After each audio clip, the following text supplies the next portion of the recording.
Welcome back. It's a clash of the titans. The battleground is the World Wide Web, and the potential implications are big.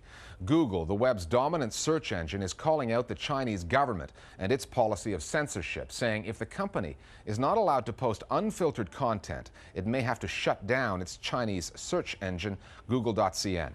The announcement, which instantly caused Google's share price to drop, was provoked by what the company calls an unprecedented attack on its Gmail user accounts. The Listening Post's Simon Ostrovsky now on Google's potential departure from the Chinese market and what that might mean for people both inside and outside the country. When Google announced it was no longer censoring content on its search engine in China, it must have come as a shock to the Communist Party. After all, no company has challenged it on its own turf in such a public way. Google says it made the decision after it found out hackers from China were accessing Google Mail accounts belonging to human rights activists. But the move could spell the end of its operations in one of the world's biggest markets. We'll be talking to the Chinese government, the Chinese authorities, to see if it's possible to operate an unfiltered search engine within the law in China. Now, we accept that that may not be possible, and if it's not possible, we will close Google.cn. Unlike most everywhere else, Google isn't the top search engine in China. The competition is Baidu, and this conflict with the government means the Californian firm may never get a chance to catch up. It is definitely the case that by bringing this up in public the way they have, that this has been quite an unusual confrontation, because there is China, the biggest country in the world with the most internet users, apparently, and Google, the biggest of its sort in the world, and they're like two big beasts in the jungle. They're butting heads now. And if for no other reason, this is fascinating to see who's going to back off. And I don't think we know this yet.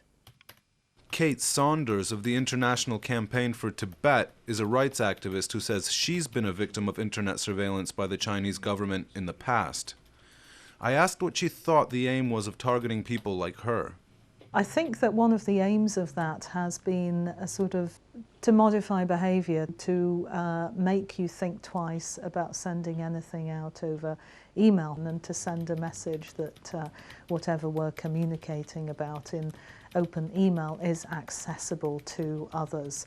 But I think that from the point of view of us in the West in experiencing those sort of intrusions, it's nothing compared to what Tibetans in Tibet, Chinese in China face on a daily basis, which is of course one of the reasons why Google made this decision.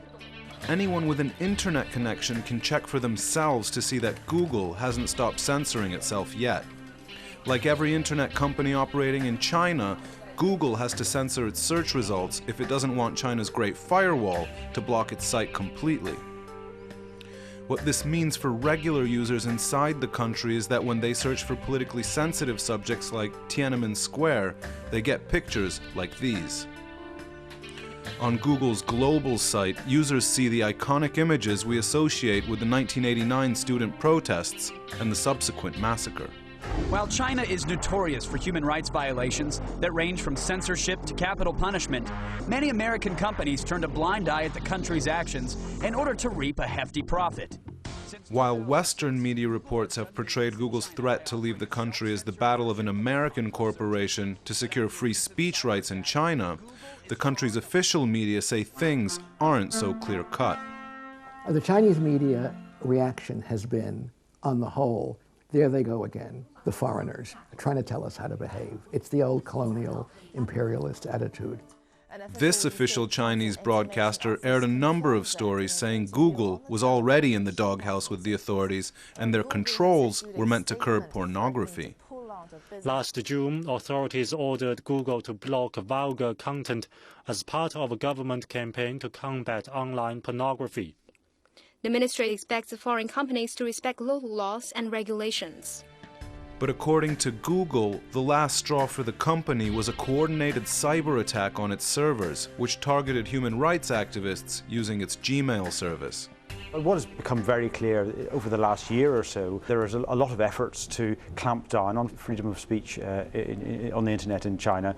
And what we've seen in the last month with a very, very serious and sophisticated attack, as well as a surveillance operation which has been targeting the Gmail of Chinese human rights activists, that leads us to conclude that we can no longer agree to censor our results in China. So we're looking for a new approach.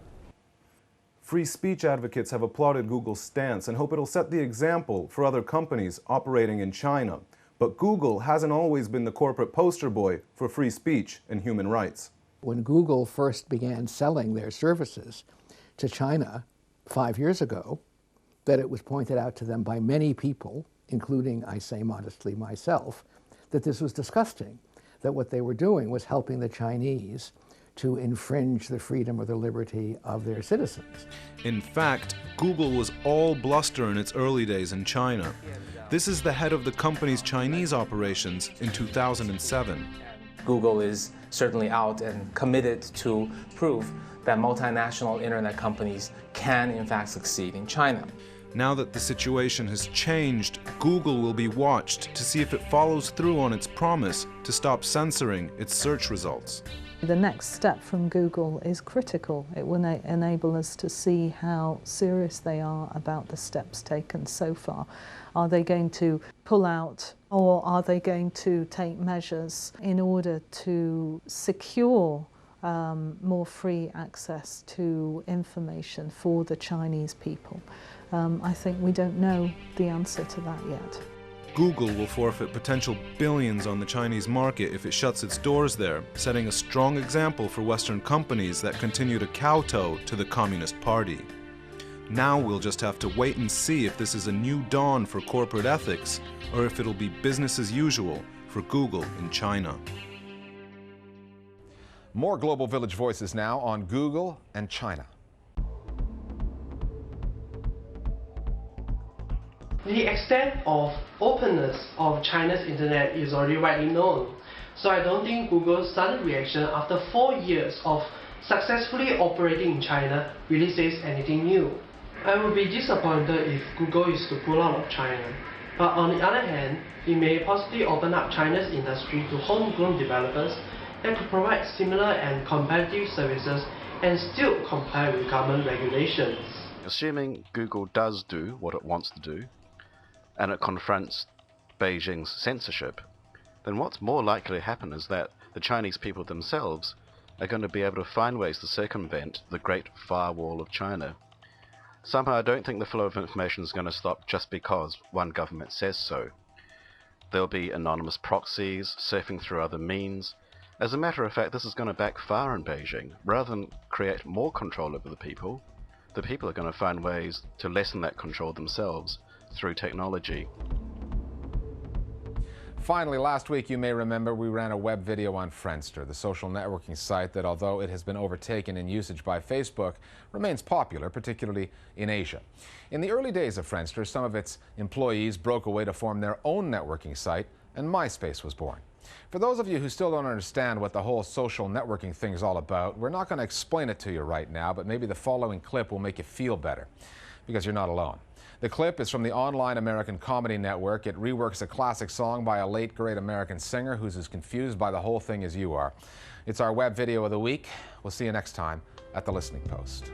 And now on the internet, there's this place that young punks visit.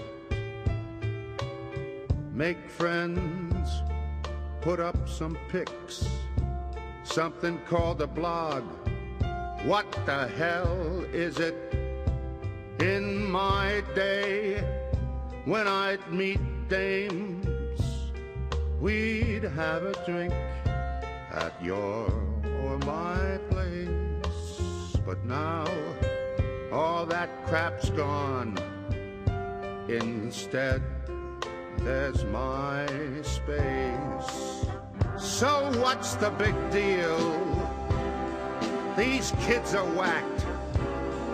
10,000 friends ain't no rat pack. Listen up, twerp, I don't give a damn that you dig some sissy band. You lazy slobs, go get a job and get off my